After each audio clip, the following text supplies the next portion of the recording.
Well, hey, Storyline Church, I have Chuck Ward here. Hey, Chuck, how you doing? I'm doing great. Good to see Love you. it. Thanks. Always good to see Chuck. We've had a lot of fun adventures together, Haiti and Guatemala, haven't we? We've been all over. So yeah, I always love seeing you, DJ, and love your church. And first of all, I want to say thanks for your support and partnering with your church Storyline. Yeah, absolutely. And you're saying you're leaving tomorrow. Where are you going tomorrow? I'm heading to Panama. I leave out about 5:00 in the morning, heading down there for a week and look at some projects that we have, and going to try to get a couple buildings hopefully funded and new projects down there. So it's exciting. Super cool. Well, I thought it'd be cool for the church to hear today a little bit on, we are doing this Christmas Blessing Initiative, and part of kind of your portion, Chuck, is the Children's Village that we're going to support and being able to supply the kids what they need there. And so we specifically talked a little bit about the education needs for the kids and whatnot. Can you share a little bit of like what the $5,000 we're raising for Manna Worldwide, specifically for the Children's Village? What will that go to? What will that accomplish? Well, when we started working with the children down in Guatemala, we tried to put them in their public school system, but they were really abused. And so what we do is we actually send them to a Christian school, but it costs to go to that, and it's not really in our budget.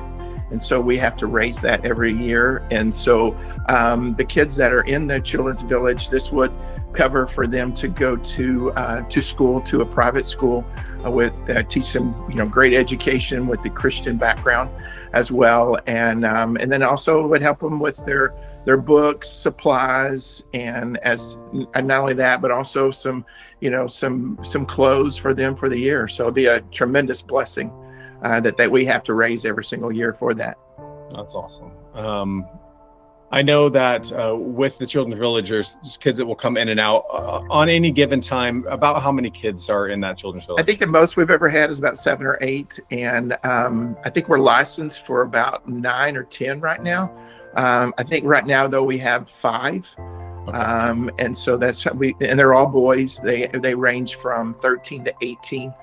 Even the 18-year-old, though, I mean, they're when we get them, their education is so low, and they haven't had a lot of good education. So it takes a little bit longer for them to get their education, and they have to start back. And so we have tutors, and also that we have to, we work with the kids to help them out in their education. So, but I think that we've got 5 in there. I know we have 5 in there right now. Very, very cool. I know that obviously the focus today is more on the Children's Village and raising the $5,000 for that. I know you do a lot of other things in Guatemala, Panama, a lot of other places. We're going to be coming to Guatemala October 2nd through the 9th in 2026. Mm-hmm. And so what are some things that I know that you're looking and needing in probably October? What do those things look like? Yeah, what we do is we take you, let you see our projects that we have. There's always needs everywhere we go. I've never been to a place where there wasn't any kind of needs, but we'd love for you to come down and experience what it's like to go to a feeding center, go to the Children's Village, spend time with the kids on a daily basis. And so we'll take you around to see those feeding centers, visit the churches. All of our feeding centers are associated with a church. And so when they come, they're being fed during the day, but at the same time, they're shared the love of Jesus with those kids. And so that's one of the things that is so great about the ministry of Manna. It's not just a feeding.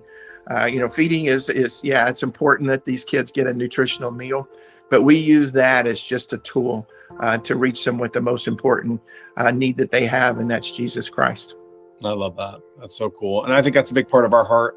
Yeah. Is James 1:27, taking care of orphans and widows in their distress and keeping oneself from being polluted by the world. So I love that we get to be a part of that and the spread of the gospel to those that don't get to hear it. And then also the discipleship piece. I love that you mentioned that with the churches, because I think it's one thing. It's great, obviously, for those that would come to know Jesus, but then what does it look like to live a life for him? And those kids, they come to our feeding program, but also that opens up for us to get into the home as well. Because when you go into an area where they're very poor, And that just shows those parents that you care for their kids. And so we've been able to see not only that, the kids grow spiritually, but we've been able to see parents come to know Jesus, and these churches grow because of the feeding centers and the churches that actually help support these centers. So it's a great ministry. Next year, what's exciting, DJ, we in January we're celebrating 25 years. This ministry has. Carla and I have been with the ministry in January 24 years. Dang. So, I know, getting old. I didn't know you started when you were 12. That's yeah, I know. Oh, thanks, DJ. Appreciate you, my friend. Well, I know you're always on the go, busy. And so thanks for taking some time today to share just with us a little bit more of kind of what our giving is going to go to with this Christmas Blessing Initiative. But we love you, man. Hey, I'd love to hang out with you. I hear you might be coming sometime again, right? We'll get you out here again before. We'd love to. I'll get with you and love to come back and once again share and just kind of tell you the great stories that are taking place. I love it, man. Well, thank you. God bless you, buddy. All right, thanks, man. And we'll see you soon. All right, thanks. All right, bye. Bye.